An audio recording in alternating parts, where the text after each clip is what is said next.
Bonjour à tous et bienvenue dans un nouvel épisode de Mission SEO. Salut Romain. Salut Seb, salut à tous.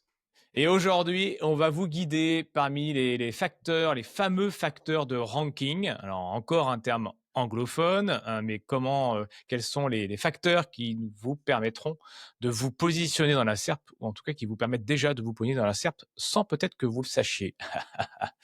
Donc c'est l'idée de notre sujet du jour. Et avant de rentrer dans le vif du sujet, on va juste repréciser un peu d'où on part et d'où nous viennent toutes ces données.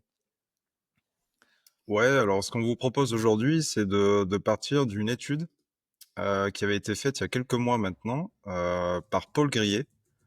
Donc Paul, si tu nous écoutes, voilà, on va te, on va te mettre un peu en avant sur le podcast aujourd'hui. On va partir de l'étude que tu avais faite donc il y a quelques mois sur 2024 et sur les corrélations qu'il pouvait y avoir sur certains éléments versus le ranking global d'un site. Donc en fait, ce qu'il a fait, Paul, on va poser le cadre de l'étude et on va discuter ensuite des corrélations qui ont été identifiées. Donc il est parti d'une étude sur plus de 150 000 SERP, donc 150 000 résultats de recherche qu'il a intégrés à cette étude et qui ont été faits sur 2024. Donc on est sur de la donnée qui est relativement fraîche encore, hein, même si on a bien avancé sur 2025 maintenant, mais ça reste tout à fait valable, hein, puisque ça a été fait sur l'année 2024, donc sur l'année dernière. Donc super intéressant. Donc on est sur plus de 150 000 résultats de SERP. Une autre précision, on est sur des SERP uniquement françaises. Donc ça vaut que pour le Google France, on va dire. Et c'est donc des données qui ont été collectées via les utilisateurs de TOT SEO, puisque Paul est le fondateur de TOT SEO, qui est un outil d'optimisation sémantique, qui est super en fait, hein, qu'on utilise nous très régulièrement avec Seb, hein, pour l'optimisation sémantique des contenus et pour d'autres outils qu'il met à disposition, notamment le comparateur de SERP qui est aussi très utile pour aller vérifier des requêtes. Ouais, Voilà, ouais, voilà. c'est ça. Ouais, non, mais t'as raison. Voilà, Todd, c'est un super outil qu'on adore. Voilà, on n'est pas rémunéré, donc on peut le dire de façon très objective. Et au-delà de l'outil, qui est déjà un super outil qu'on utilise très régulièrement, comme tu disais Romain, c'est qu'en plus Paul Grillet, qui en est son fondateur, délivre énormément sur LinkedIn. Alors moi, je suis pas toujours très fan de LinkedIn. On l'a pu déjà l'évoquer dans le sens où des fois il y a du contenu qui est déjà très bullshit ou des trucs qui sont ressucés, qu'on revu et revu. Et autant Paul Grillet, si vous avez une personne à suivre sur LinkedIn, je vous invite vraiment à le suivre parce que généralement, ce qu'il délivre, c'est il y a du fort contenu et c'est des choses qu'on ne voit pas ailleurs. Voilà, dont cette étude qui est une superbe étude. Donc merci Paul encore tout le boulot que tu fais, que ce soit pour TOT ou tout ce que tu délivres sur LinkedIn. Voilà, je ferme la parenthèse, mais c'est important de le dire aussi. Il faut aussi souligner les personnes qui font du taf et qui délivrent ça gratos. Ouais, complètement. Et donc là, sur l'étude, ce qu'on vous a préparé, en fait, on va reprendre tous les items que Paul a identifiés dans son étude. Et on va partir des corrélations faibles, voire nulles, et on va remonter comme ça jusqu'aux corrélations les plus fortes. Donc, en gros, ce que ça dit, c'est qu'on va commencer par les facteurs qui semblent les moins importants pour les ranker sur des requêtes aujourd'hui sur Google. Et en fin de podcast, on va décliner les corrélations les plus fortes qui permettent de dire, bah, OK, là, il y a une corrélation entre telle action SEO que je fais sur mon contenu et son positionnement global dans les résultats de recherche. Voilà, donc on va monter comme ça crescendo, on va partir des premiers items qui semblent a priori pas forcément impactants sur les résultats de recherche, même si vous allez voir qu'on va quand même tempérer certains résultats, parce que là ça va être une discussion en fait, hein. On va vraiment Ouais. prendre item par item et puis on va discuter tous les deux et donner notre avis en fait sur l'item en question et est-ce que vraiment il y a est-ce que ça paraît logique? Est-ce que ça paraît OK aujourd'hui? Est-ce qu'il y a pas alors c'est précisé aussi dans l'étude par Paul, hein, et c'est très important aussi de rappeler ça. Hem, une corrélation forte, elle peut être due au hasard, à l'influence d'une troisième variable ou à une interaction indirecte.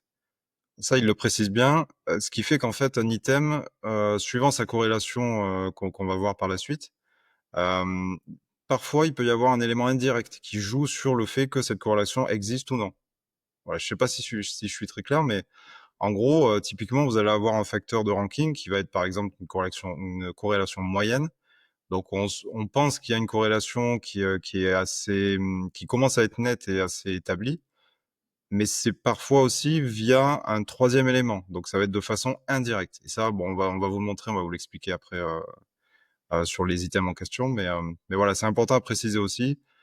Le SEO n'est jamais, c'est pas une science exacte, hein, clairement. Et là, l'étude nous le montre aussi, hein. Vous allez voir qu'il y a pas mal de critères qui sont à prendre avec des pincettes entre guillemets. Voilà, c'est jamais figé. C'est pas des règles qui sont inscrites dans le marbre qui disent, bah, ok, tel facteur, ça me donne automatiquement accès au top 5, par exemple, sur mon mot-clé. Pas du tout. C'est pas du tout comme ça que fonctionne le SEO et on va voir pourquoi. C'est un ensemble d'éléments et parfois les éléments sont liés entre eux, ce qui fait qu'un élément corrélé à un autre, parfois corrélé à un autre, corrélé encore à un autre, Ouais. vont faire que, bah, voilà, c'est un ensemble en fait d'éléments qui vont être corrélés entre eux, qui vont permettre de dire, bah, ok, t'as fait tout ça, t'as plus de chances d'être dans les premiers résultats. Et puis Versus attention, certains et puis termes. la vigilance, elle est hyper importante aussi en fonction des résultats de recherche, des SERP et des mots-clés que vous allez attaquer.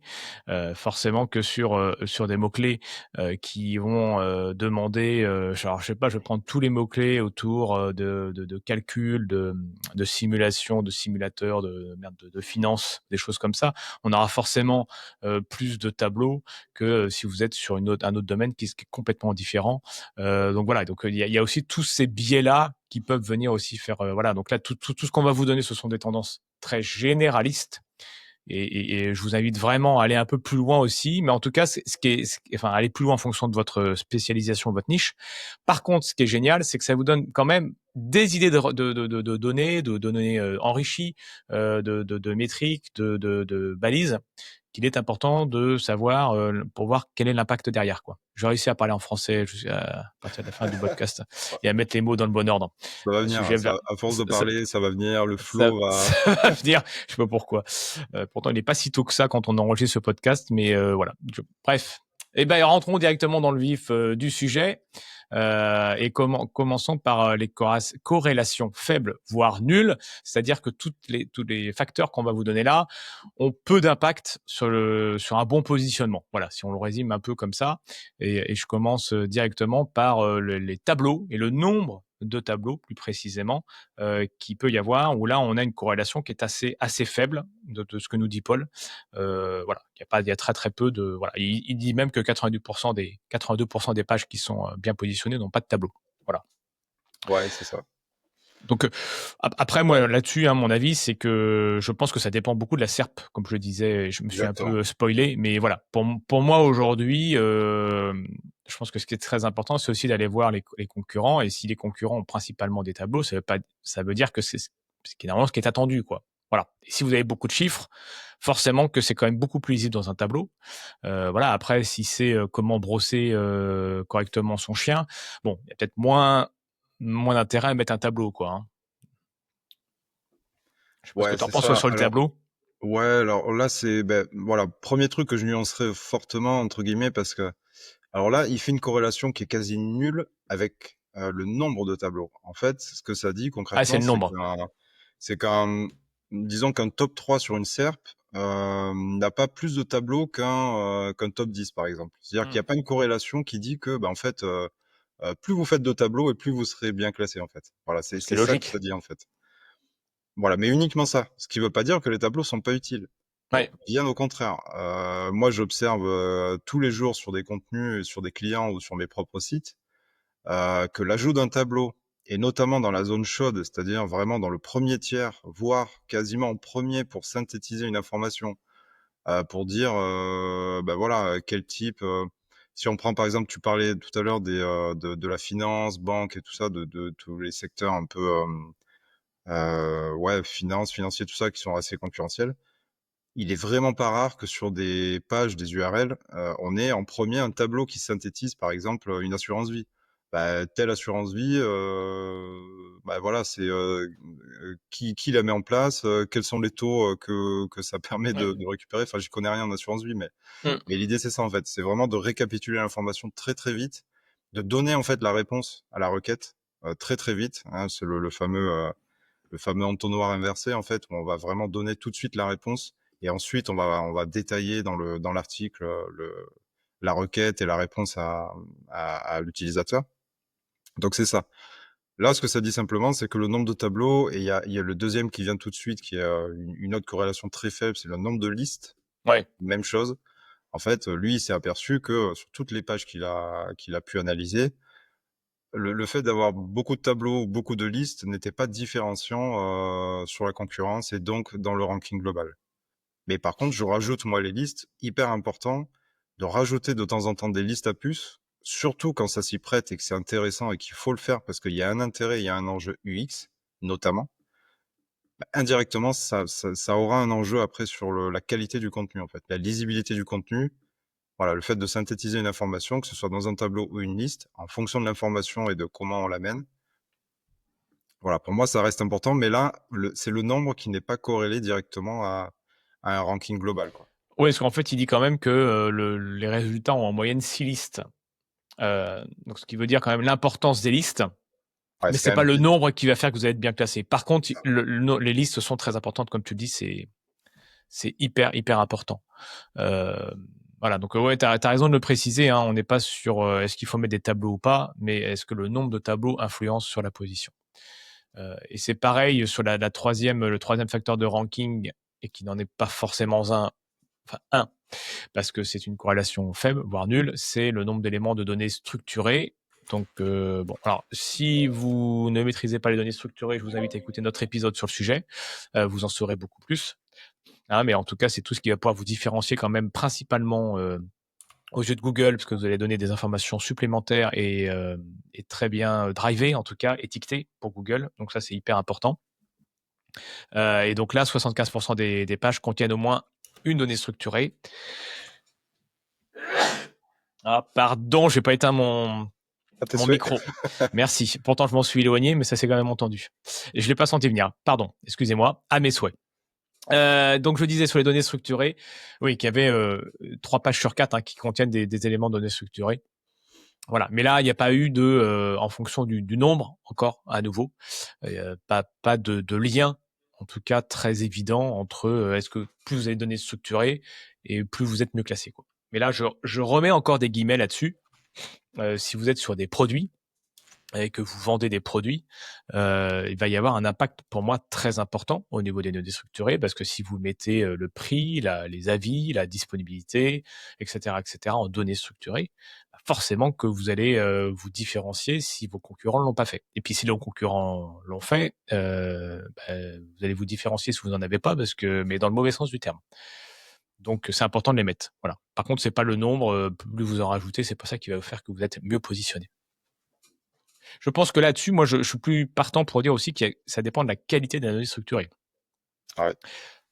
La pertinence aujourd'hui sur un produit, si vous mettez les avis et le prix, je pense que c'est indispensable pour moi, pour un produit.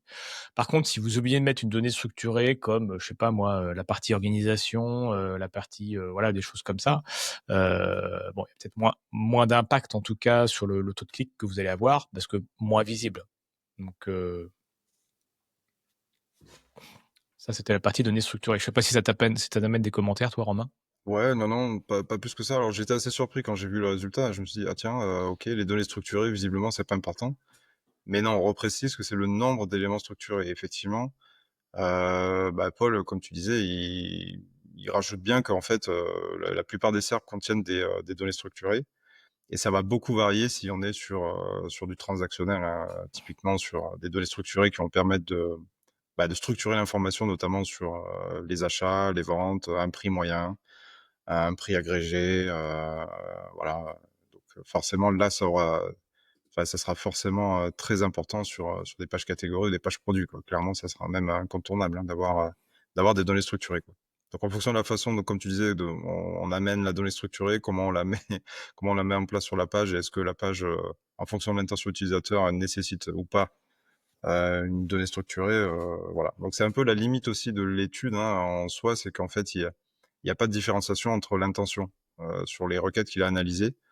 Il n'a pas fait l'étude, enfin, il n'a pas granularisé l'étude au point de dire, bah, sur les intentions commerciales, voilà les facteurs. Sur les intentions plus informationnelles, éditoriales, ben voilà les résultats.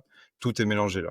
Ce qui fait que potentiellement, ça peut être noyé s'il a moins de données sur les transactionnels, ce qui est probablement le cas, je pense, sur les utilisateurs de TOT SEO. Mais voilà, on ne sait pas dans quelle mesure, en fait, ça s'est noyé sur ces données-là, quoi. Enfin, qu'importe, en tout cas, le nombre d'éléments de données structurées en soi n'est pas déterminant, voilà, comme le nombre de listes ou de tableaux, quoi. Ouais. Autre sujet de ranking, ça va être Ouais. tout ce qui va concerner le title tag avec entre le nombre de mots et la présence de questions. Ouais, c'est ça. Donc là, on est toujours sur les corrélations très faibles, hein. On monte petit à petit, mais on reste encore dans la catégorie que lui a définie comme faible, voire nulle. On monte un peu, donc ça commence à être un peu plus significatif. Mais en tout cas, voilà, le nombre de mots dans le title et la présence d'une question dans le title, aujourd'hui, a priori, c'est clairement pas un facteur qui permet de différencier un contenu et de le positionner assez haut dans les résultats de recherche, quoi. Euh, Alors après, tout dépend aussi du mot-clé que vous recherchez. Et là, on revient encore, parce que là, on est encore dans une généralité. Donc, on va dire dans une généralité, la question n'est pas forcément un facteur de ranking. Par contre, si le mot-clé, la requête qui est recherchée est une requête qui a plutôt il est dans le sens d'une interrogation, forcément, je pense que ça peut avoir au moins un facteur sur le taux de clic. Parce que vous allez directement taper sur la question que se pose la personne qui tape la requête, quoi. Je sais pas moi si c'est comment entretenir, je sais pas moi sa brosse à dents, j'en sais rien. Forcément que si la question est posée très clairement et que c'est la requête qui est recherchée, forcément que ça va matcher, quoi. Donc c'est toujours une question de requête, hein, par rapport au SERP que vous visez. ouais, et puis ça, on le verra après. Par contre, il y a un enjeu sur la position de la requête dans le title, où là, c'est Ouais. beaucoup plus significatif pour le coup. Mais là, retenez que en fait, le nombre de mots dans le title, il n'y aura pas forcément beaucoup d'importance. C'est toujours, ça dépend évidemment, hein. C'est-à-dire que un title qui fait 20 lignes, non, de toute façon, ça sera tronqué et ça servira à rien. Donc, disons que pour lui, ça, c'est pas pertinent. Et un title où il y a 3 mots, en fait, bon, c'est dommage parce qu'en fait, on se prive d'un espace qui est attribué par Google pour remplir le title. Et là aussi, moi, ça me paraît sous-optimisé aussi. Donc, en fait, voilà, ça reste toujours dans cette marge-là. La présence d'une question dans le title, moi, ça m'interroge plus. Alors, ça m'interroge dans le sens où, en fait, je comprends pourquoi aujourd'hui ce n'est plus un facteur différenciant. Ce qui, à mon avis, était plus le cas avant. Il y a 10-15 ans, je pense que clairement, le fait de mettre le point d'interrogation, ça a aidé Google, en fait, à comprendre le sens de la requête. Ce qui n'est plus le cas aujourd'hui, en fait. Clairement, les algos sont basés sur le machine learning et en fait, Google fait très bien la différence maintenant. Et d'ailleurs, faites le test, hein, quand vous allez taper une requête avec ou sans question à la fin sur Google et vous verrez que les résultats enfin, seront clairement les mêmes en fait. Parce que Google sait maintenant différencier si c'est une question Mmh. de si c'est une requête sans question en fait, sans forcément mettre le point d'interrogation à la fin. Ça, il le détermine très très facilement aujourd'hui. Ce qui n'était pas le cas avant. Donc je pense qu'avant ça devait être un facteur qui était beaucoup plus important, mais qui est aujourd'hui plus du tout d'actualité, quoi. Et ça m'étonne pas en fait que ça soit pas corrélé sur le ranking global, quoi. Tout à fait. Autre corrélation, on est toujours dans les corrélations faibles, voire nulles, hein, donc très peu de corrélation, si toutefois vous avez un title qui est identique au H1. Voilà. Donc Ouais. généralement, alors après, il dit clairement que les titres, c'est rare quand le H1 est identique au title. Voilà, parce qu'il n'y a quasiment qu'une recherche sur 10 qui est concernée. Donc voilà, mais en tout cas, il y a très très peu de corrélation. Le fait qu'il y ait une similarité, et tant mieux, et en plus, ça s'explique aussi que justement que quand le H1 est différent du title, ça vient enrichir sémantiquement, enfin votre couverture sémantique est plus large. Donc voilà, et puis après, c'est ce qu'on dit régulièrement en SEO. Hein, donc je rappelle quand même rapidement, hein, la balise title, si certains d'entre vous ne le savent pas, la balise title, c'est ce qui apparaît sur les résultats de recherche. Quand vous tapez, là, c'est le fameux lien bleu, hein, c'est la title qui sort. Et la balise H1, c'est le titre que vous avez en haut de votre page, une fois que vous êtes arrivé sur la page. Voilà. Mais donc, très très peu de similarité, et je trouve ça, moi, tout à fait logique, puisque de toute façon, l'idée, c'est d'avoir des titles et des H1 différents, de façon à avoir une richesse sémantique beaucoup plus large. Ouais, ouais, ouais. Donc, ouais, similarité, title, machin, ouais, il y a pas de. Alors, souvent, le fait que ça soit similaire, enfin, que ça soit strictement identique, c'est quand c'est automatique, en fait. Quand vous êtes sur un Ouais. CMS qui fait que, en fait, quand vous mettez un title ou que vous mettez un H1, bah, automatiquement, ça va écrire le title ou le H1 si vous l'avez pas mis, en fait. Ouais, généralement, c'est ça. Enfin, moi, je vois que ça comme cas où c'est vraiment similaire et je vois peu de cas où c'est intentionnel, en fait, de vraiment mettre le title comme le H1. Bon, pour moi, c'est plutôt automatique. C'est quand on le fait pas par défaut, en fait, où ça va l'écrire automatiquement. Mm. Un autre facteur, on est toujours hein, dans les corrélations faibles, voire nulles, mais on monte petit à petit, c'est la présence d'une date dans le title. Euh, Même chose, on est un peu comme sur la présence d'une question dans le title, en fait. Je pense que c'est un peu le même délire, entre guillemets. Le fait de rajouter une date, bah, visiblement, il n'y a pas une corrélation qui est claire et nette, voilà, entre le fait de rajouter une date. Alors, c'est souvent le cas sur des contenus un peu, on va dire, comparatifs. Ça se fait beaucoup en affiliation, où le fait de rajouter la date actualisée pour montrer en fait sur le title et essayer de favoriser le CTR, pour montrer dans le title en fait qu'on est à jour, que le contenu est à jour. Et c'est vrai que moi, typiquement sur mon usage, souvent j'y suis sensible moi en fait. Je regarde un peu la date de publication de l'article quand c'est affiché dans le SERP. C'est souvent affiché. Et je me rends compte que moi, à l'usage, un article qui a été écrit en 2020, franchement, je vais rarement cliquer dessus, quoi. Même s'il est dans les premiers résultats. Euh, voilà. Donc là, bon, on n'est pas dans le title. Alors effectivement, le fait de rajouter une date dans le title, bon, visiblement, c'est pas un énorme changement qui fait que ça va mieux ranker, quoi. Alors, sauf si vous avez un article, à chaque fois je me fais l'avocat du diable, mais si vous faites le top 10 des séries à regarder, Ouais. c'est sûr que si vous mettez pas la date, ça aura pas la même signification, quoi. Le top 10 des séries à regarder sans date, c'est le top 10, on aura plutôt une idée très générale, alors que si vous mettez le top 10 en mai 2025, à l'heure où on enregistre ce podcast, bah, c'est pas la même intention de recherche. Donc voilà, forcément. Mais là, bon, je m'éloigne un peu du sujet, donc, mais toujours pour dire en fait, j'ai toujours mon fil rouge en fait qui dit ça dépend aussi des SERP.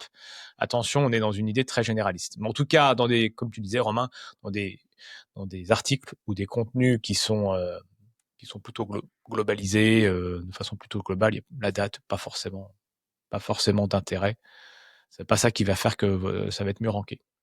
Autre sujet qui a une faible corrélation, même si on monte, hein, ça veut dire que c'est progressif, hein, ce qu'on vous dit. Mais là, la présence d'une de vidéo dans la page, voilà. Alors déjà, c'est rare qu'il y ait des vidéos. Ouais, c'est ce On qui n'en voit pas, précise.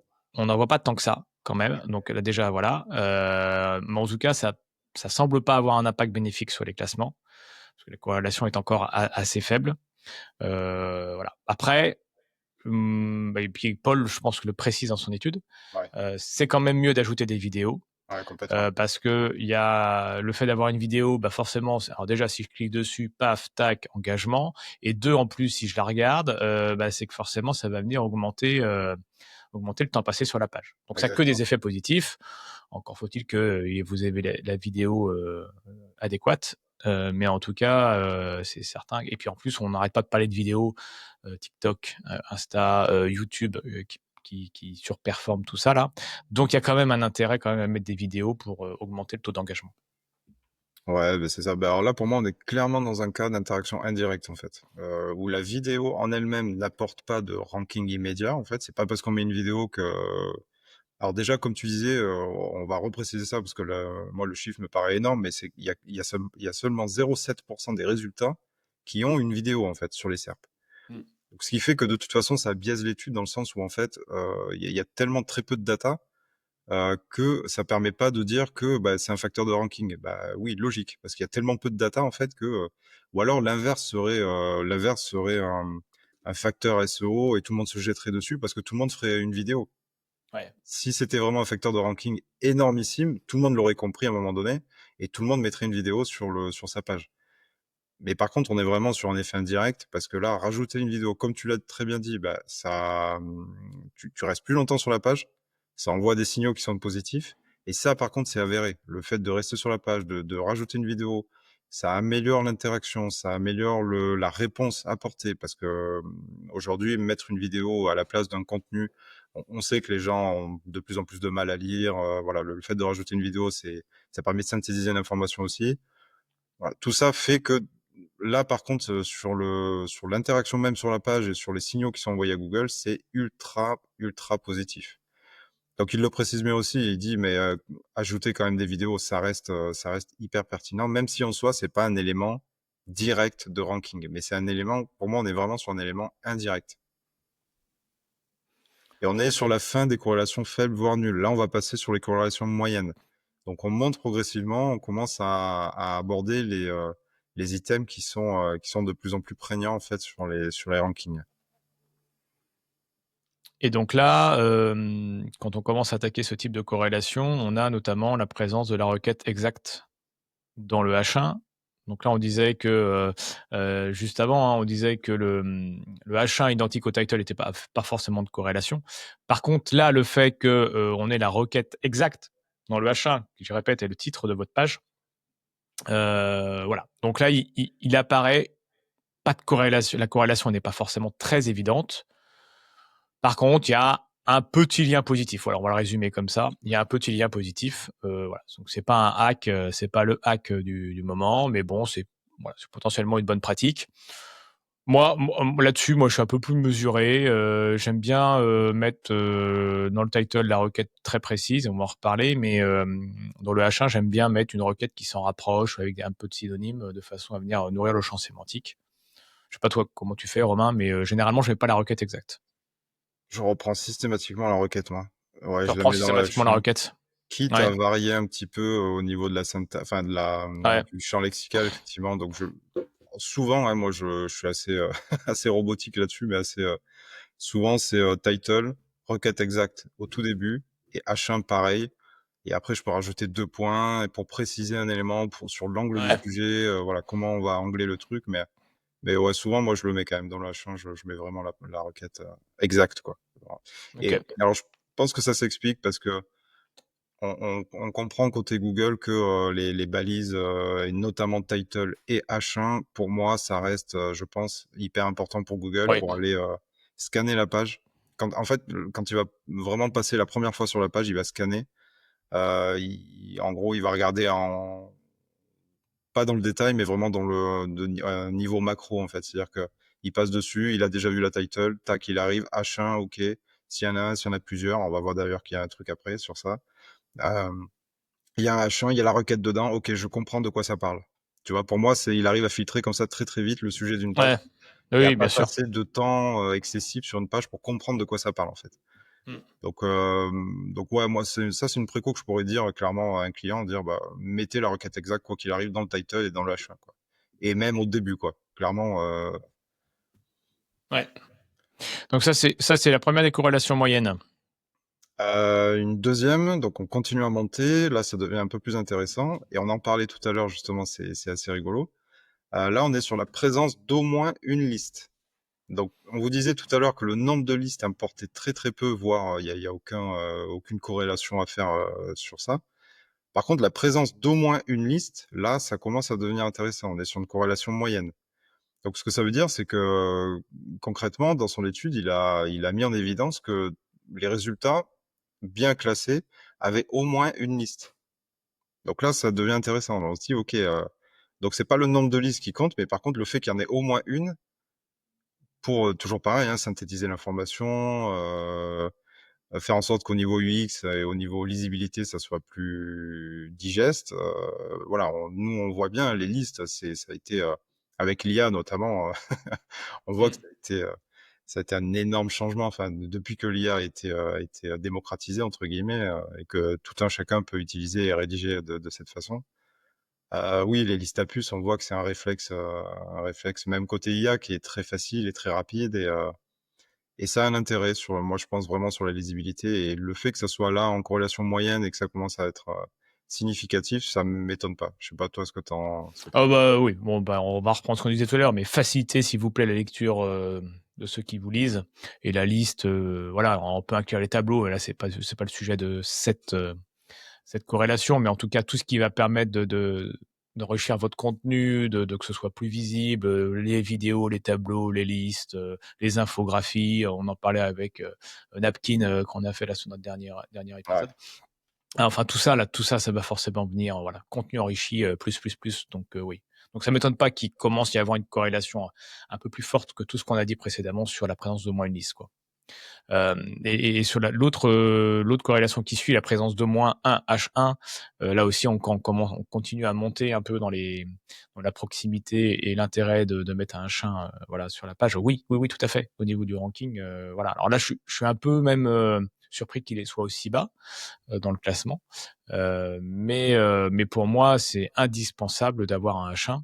Enfin, de toute façon. Alors après, Ouais. comme il le dit, Paul, c'est clair que généralement, les pages qui sont bien positionnées sont aussi des pages qui sont bien travaillées. Et donc, c'est là où il y a parfois un biais de lecture. C'est-à-dire qu'on va dire que toutes les pages qui ont un H1 se positionnent bien, alors que au final, c'est aussi parce qu'elles ont été bien travaillées. Donc bon, Mm. on ne sait pas de la poule et de l'œuf qu'est-ce qui en ressort. Voilà. Bon, en tout cas, lui, il dit que y a une corrélation qui monte par rapport à tout ce qu'on a dit, mais qui n'est pas non plus une corrélation très très forte. Voilà. Alors là, c'est super intéressant. Là, j'étais en train de lire les corrélations suivantes et je vais prendre les deux hein, qui se suivent puisque Ouais. bon, elles sont directement liées. Donc, haute corrélation moyenne, on continue à monter. Présence de la requête exacte dans le title. Donc ça, on en a un petit peu parlé aussi, effectivement. Donc, on parlait du H1. Là, on est clairement sur le title. Donc là, on est sur la moitié, pour vous dire, on est à peu près sur la moitié des corrélations moyennes. Donc, on commence vraiment à être sur des trucs qui sont, sur des éléments qui sont significatifs. Donc, présence de la requête exacte dans le title. Et l'item qui suit, c'est la requête exacte en début de title. Donc, c'est ce que je vous disais tout à l'heure.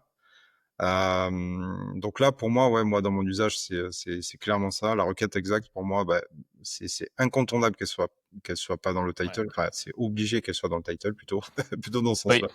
Oui. Pour moi, ça, c'est incontournable. On peut pas faire un contenu optimisé SEO sans mettre la requête exacte dans le title. Et encore plus en début de title. Donc, typiquement, ça va être, vous avez votre mot-clé, vous allez le mettre tout de suite au début du title. Donc, votre mot-clé, 2 points, et puis là, vous allez préciser comment vous allez axer le contenu, ce que vous allez mettre dedans dans votre article, voilà, et essayer de booster un peu le CTR pour que ça soit sexy et qu'on ait envie de cliquer dessus. Hein, c'est le but du jeu d'un title. Mais là, c'est ça. Donc là, on a vraiment les deux items. Donc je répète, hein, présence de la requête exacte dans le title et au mieux devant, vraiment dans les premiers mots, quoi. C'est ça qui fait. Là, il y a un petit impact, il y a une petite, il y a quelque chose de significatif là-dessus, quoi. Donc là, faut le faire parce que c'est rapide, simple entre guillemets, de se dire, bah ok, ma requête exacte, de toute façon, elle est dans le title et elle est au tout début du title. Donc ça reste assez simple à mettre en œuvre et après, on peut tricoter, on peut s'amuser sur le CTR, sur faire en sorte que ça soit cliquable et que ça soit pertinent, quoi. Après, ça nous semble tout à fait naturel quand on le dit que, au niveau de la requête, si elle est positionnée au début, elle a forcément plus de poids aussi. Voilà. Et ce que précise Paul, quand même, c'est aussi que, la corrélation est encore plus forte quand vous êtes sur des requêtes de longue traîne. Donc ça, c'est hyper important aussi parce que si vous avez une requête de longue traîne, forcément que vous allez taper, sur un nombre de mots plus important, une requête plus importante. Et là, la corrélation est encore plus forte. Donc, voilà, donc il faut voilà, moi je suis tout à fait en phase avec ça. Et je pensais aussi que ce serait un peu plus haut dans le classement, mais en tout cas, on commence à monter là, on se rapproche des corrélations très fortes, hein. Donc là, on monte dans les classements, donc c'est un point important. Autre facteur de ranking, on continue à monter, la taille de l'URL. Voilà, donc là, ce qu'il dit, c'est que les pages qui sont les plus optimisées ont en moyenne des URL plus courtes. Voilà, donc c'est généralement un conseil qu'on donne très régulièrement. Enfin, moi, je sais que pour les audits, en tout cas, généralement, je vois des URL à rallonge, voilà. Ouais. Mais plus elle est courte, voilà, plus ça semble être un facteur de ranking important. Généralement, moi, je vous invite vraiment à mettre un permalien. C'est la partie de ce qu'il y a à la fin de votre URL là, avec votre requête principale, avec voilà 3, 4 mots, mais allez pas trop loin, c'est pas la peine de toute façon. Et en plus, ça devient illisible après. Donc voilà. Donc et ce que dit, ça reste une bonne pratique SEO conseillée de toute façon. Voilà. Voilà. C'est assez simple en plus à mettre en place, hein. Ouais, pour le coup, bah, je sais pas comment tu fonctionnes, mais moi, c'est ça. C'est-à-dire que souvent, c'est la requête, en fait. Moi, je mets la requête dans l'URL. Ouais, Alors c'est là, ça. j'hésite pas à suroptimiser l'URL, entre guillemets, même si on parle pas vraiment de suroptimisation dans ce cas-là, parce qu'on est sur l'URL, donc il y a peu de... Mais je pense qu'effectivement, ne serait-ce que sur sur l'UX aussi, Ouais. euh, voilà, ça arrive souvent, moi, que je regarde l'URL pour me dire, bah, attends, je suis où déjà là sur le site? Qu'est-ce que je regarde? Tu vois, si le fil d'Aria n'est pas tout de suite accessible, je le vois pas tout de suite, si je suis un peu perdu sur un site ou quoi, ou si je recherche un produit en particulier, vérifier que souvent, alors je sais pas si c'est un réflexe de SEO ou quoi, mais je sais pas si c'est votre cas, vous, Ouais, de votre je côté. pense en partie qu'on a ce réflexe-là aussi parce qu'on est SEO, mais plus après, je pense que ça fait partie des critères qui vont là, même s'il le dit qu'aujourd'hui, ça peut avoir une corrélation quand même, on se rapproche de corrélation forte, on est encore dans la moyenne, mais ça fait partie des multi-critères, en fait, qui, additionnés les uns derrière les autres, vont forcément faciliter la lecture et de Google et de vos visiteurs. Donc, et en plus, c'est très simple à mettre en place. Donc, si vous prenez le rythme dès le début, ça prend une seconde, quoi. Donc, faites-le. Faites-le. Autre sujet de ranking, on se rapproche hein, des très très forts là. Hein. Ouais, là, ça commence à être intéressant. Donc, le prochain, c'est la présence d'un chiffre dans le title. Alors là, il faut le lire à l'envers. C'est pas plus vous allez mettre un chiffre dans le title et plus ce sera pertinent et plus vous allez ranker, c'est l'inverse. C'est-à-dire que les premiers résultats, d'après ce que nous dit Paul, ont moins tendance à avoir de chiffres que les résultats qui suivent et qui sont on va dire, en fin de SERP, quoi. En fin de SERP, c'est les 10e résultats, hein. Il est resté sur les 10 premiers résultats à chaque fois. Donc c'est ça ce que ça dit, en fait. C'est-à-dire que les premiers résultats ont moins souvent un chiffre que les suivants. Ouais, bah, bon, Ça ça me me, semble logique. Hein. ouais, ça me semble logique. Là encore, je le pondérerais surtout sur l'intention, en fait, et vraiment sur le type de mots-clés et sur la concurrence aussi. Typiquement, si vous tapez, je sais pas moi, bienfait du thé, bah, peut-être que la majorité des résultats et les premiers y compris, ça sera un top, un listicle, quoi, un Bah oui. top 10 des meilleurs bienfaits du thé. Vous voyez un peu le type de requête, quoi. Donc, je pense que ça dépend énormément du contexte, de l'intention et de ce que font les concurrents. Donc, globalement, si vous voyez que les trois premiers concurrents, les trois mieux classés font un listicle, il faut faire un listicle. Clairement, là, faut pas s'en passer. Il faut faire des chiffres. Donc, il faut faire un top 8, un top 9, un top 10, un top. Là, c'est à vous de voir la stratégie, comment se différencier de la concurrence.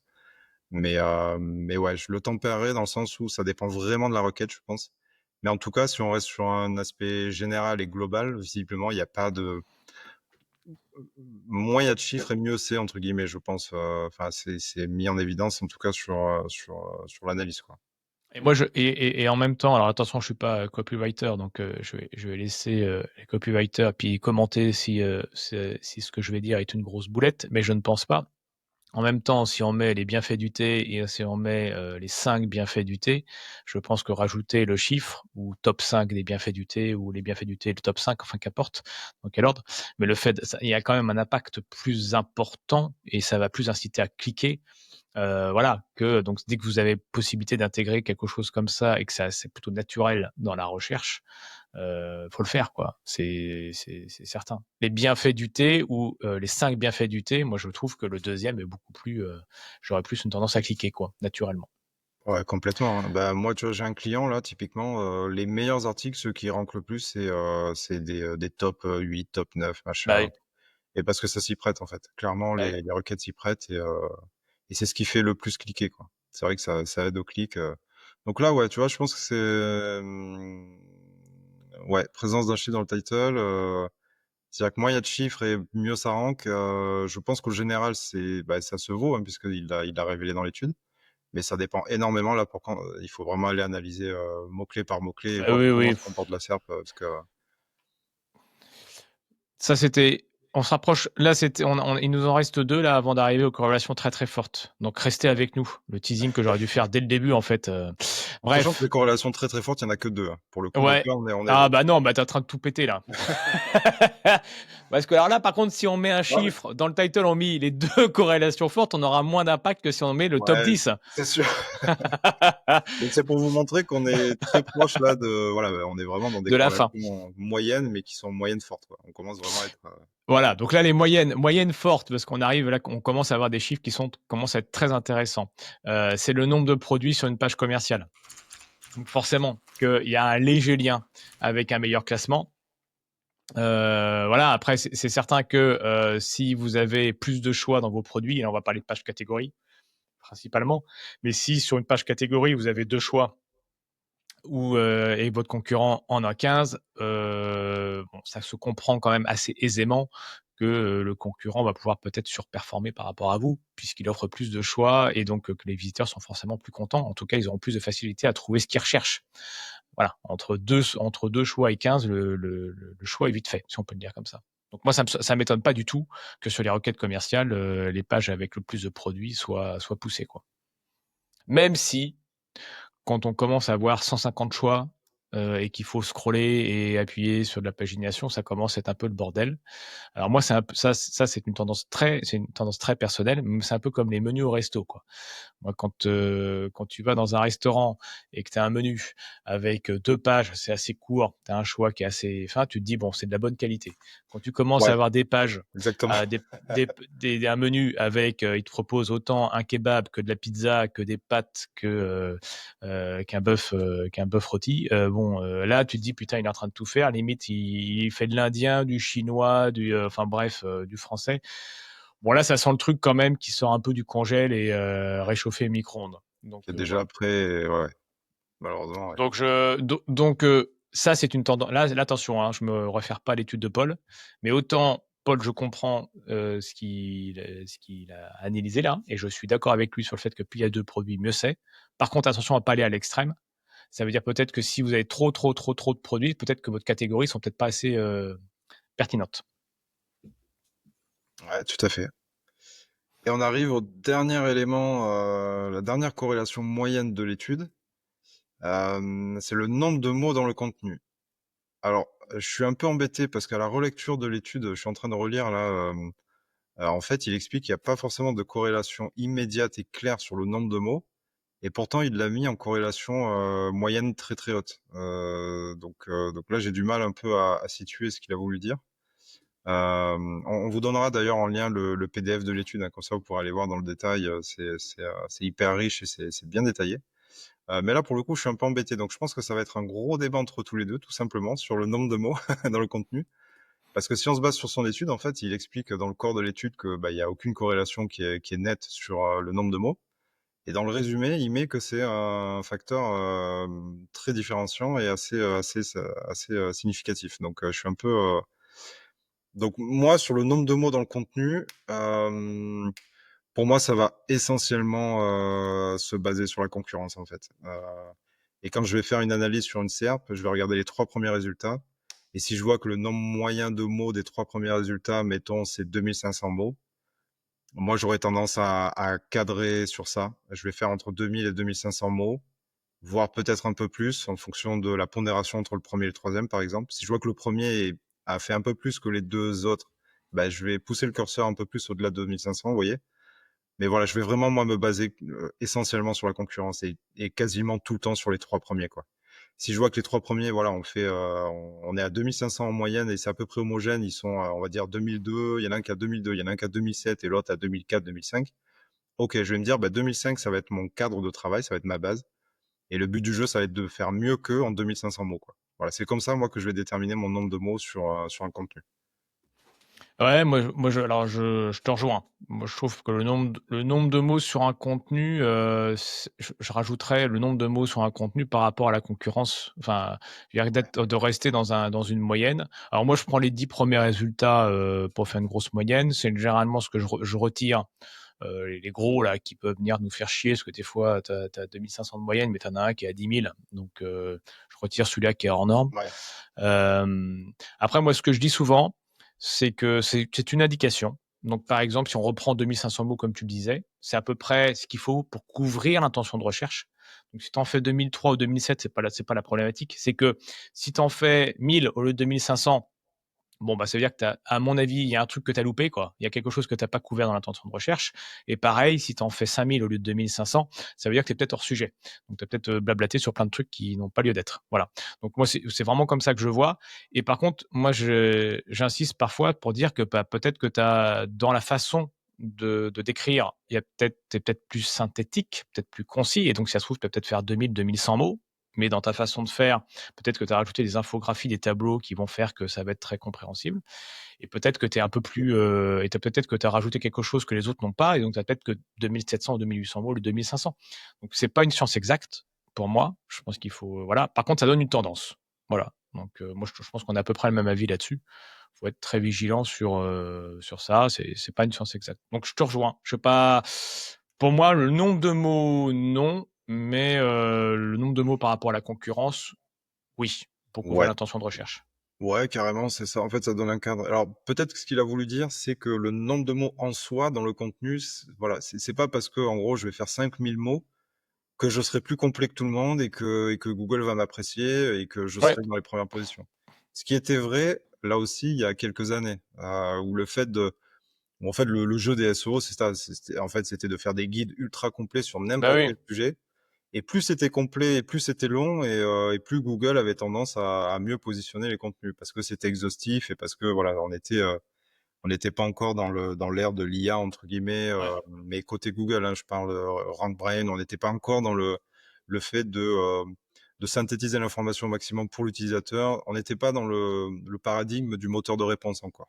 Ouais. On était vraiment dans voilà, dans l'index pur et dur où il faut apporter un maximum de réponses à l'utilisateur.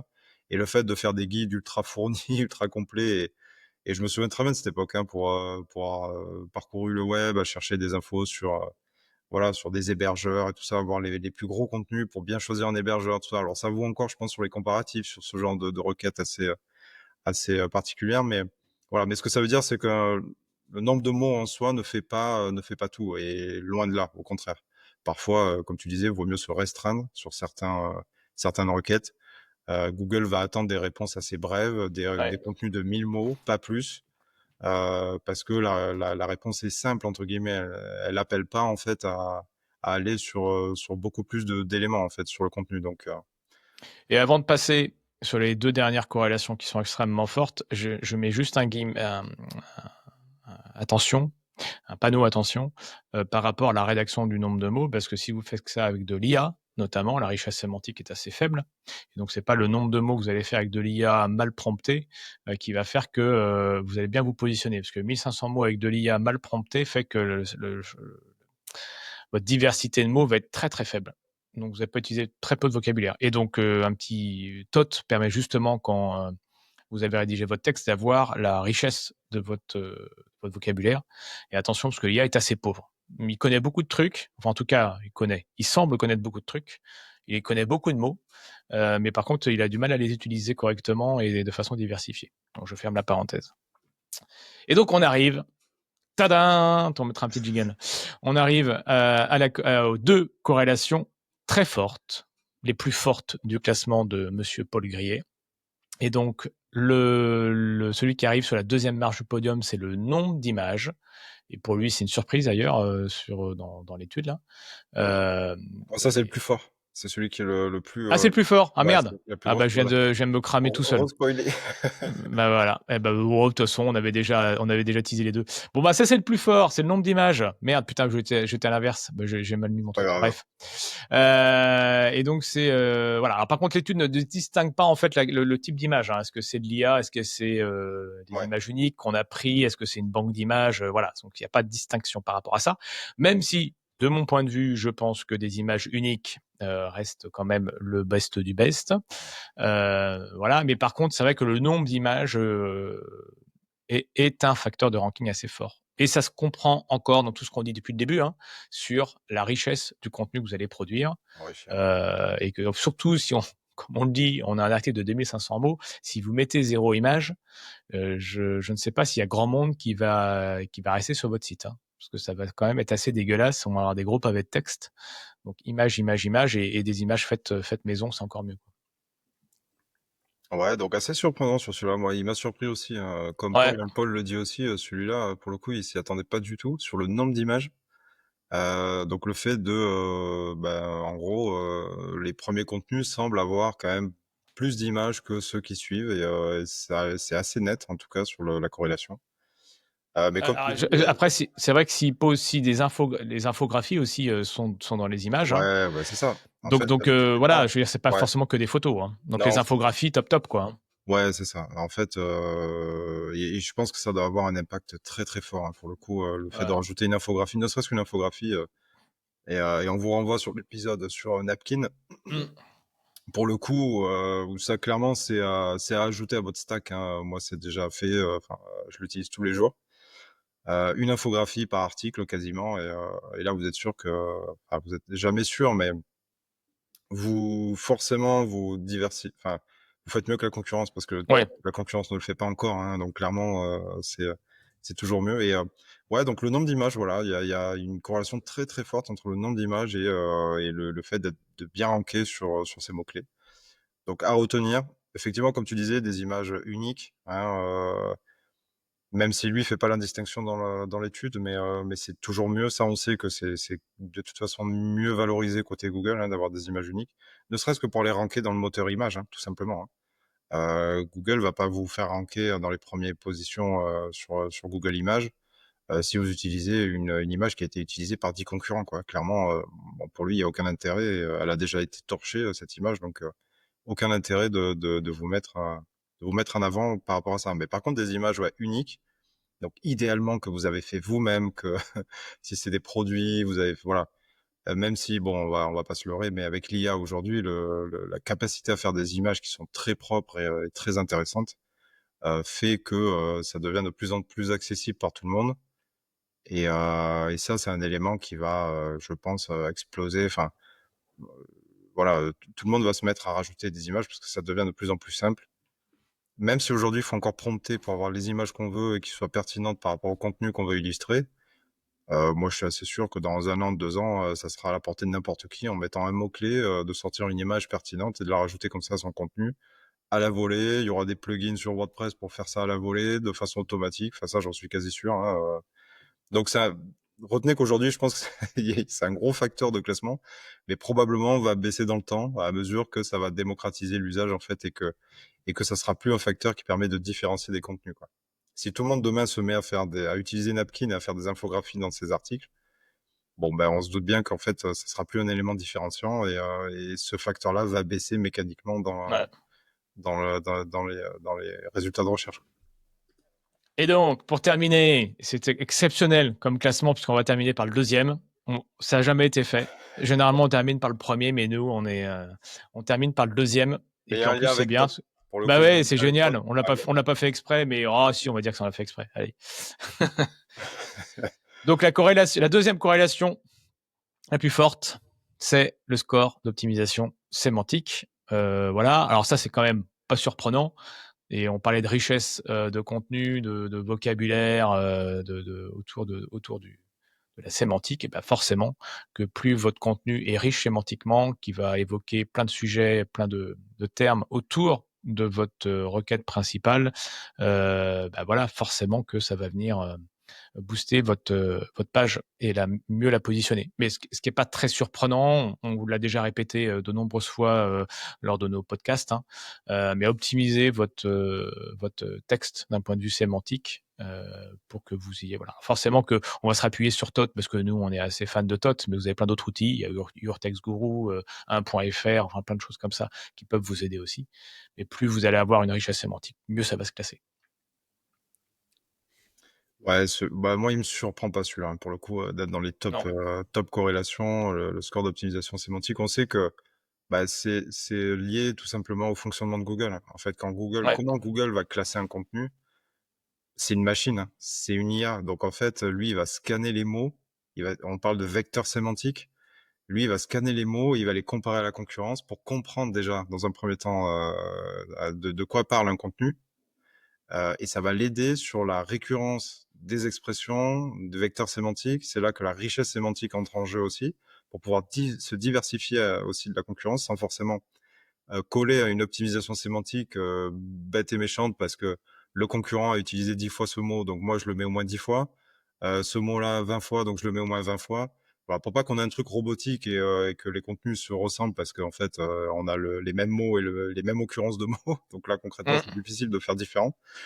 Donc nous on préconise clairement avec Seb d'avoir un champ lexical qui est le plus diversifié possible, mais en même temps d'avoir un score d'optimisation sémantique via les outils, donc TOT-SEO, YourTestGuru, les principaux, qui est le plus pertinent et qui se rapproche le plus en fait des top positions.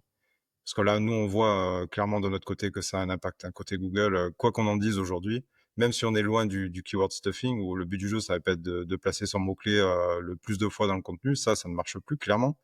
Mais par contre, d'avoir un score d'optimisation sémantique sur une palette de mots qui sont reliés sémantiquement aux mots-clés qu'on travaille, ouais, ça reste une très bonne... et c'est pour ça que les outils fonctionnent bien et que c'est Mm. utilisé par les top SEO, les meilleurs sites et tout ça. En fait, ils se battent à coup d'optimisation sémantique. Entre autres, c'est pas le seul facteur, évidemment, mais ça joue beaucoup. Et même le fait de reprendre un contenu qui a déjà été mis en prod et de le retravailler sur le score d'optimisation sémantique parce que ça a bougé, parce que la concurrence a évolué, parce qu'on a perdu quelques positions, bah, c'est quoi qu'il arrive une très bonne pratique.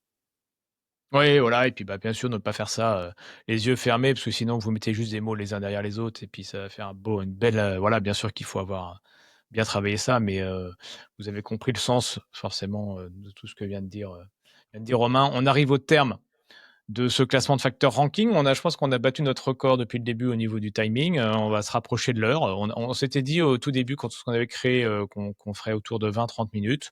Bon, on était Voilà. autour de 40-50, on arrive à 1 heure. On vous promet qu'on ne dépassera pas l'heure. On va essayer, on va essayer en tout cas. Voilà. Après, il y avait beaucoup d'éléments là dans l'étude de Paul, donc c'était hyper intéressant. On vous la met dans les commentaires, dans la description. Et puis, si vous, par contre, vous avez d'autres facteurs de ranking à laquelle vous pensiez, voilà, ou si vous avez des commentaires sur tout ce qu'on vient de dire, eh ben, n'hésitez pas à venir nous poser vos questions, nous interroger aussi dans les commentaires sous votre podcast préféré, dans YouTube ou via LinkedIn. N'hésitez pas à partager, liker cet épisode, c'est hyper important pour nous. Voilà, on continue à recevoir des messages de votre part et c'est hyper, hyper, hyper sympa. Merci, merci, merci. Voilà, et on rappelle et on refait un grand coucou aussi à notre partenaire qui est One My Day, qui nous accompagne depuis le début. Merci One My Day, merci les copains de nous suivre et de nous soutenir sur toute cette aventure qu'est Mission SEO. Voilà, et je vous rappelle que vous avez un code promo One My Day dans la description également si vous voulez vous former sur le digital. Ils ont plein de formations top et suivies par des coachs en plus, donc vous êtes bien, très très bien accompagnés. Voilà, je termine un peu rapidement pour pas qu'on dépasse l'heure. Merci encore à tous de nous avoir suivis, puis on se retrouve la semaine prochaine pour un nouvel épisode. Salut à tous. Salut Salut Seb, Romain. salut à tous, à bientôt. Ciao.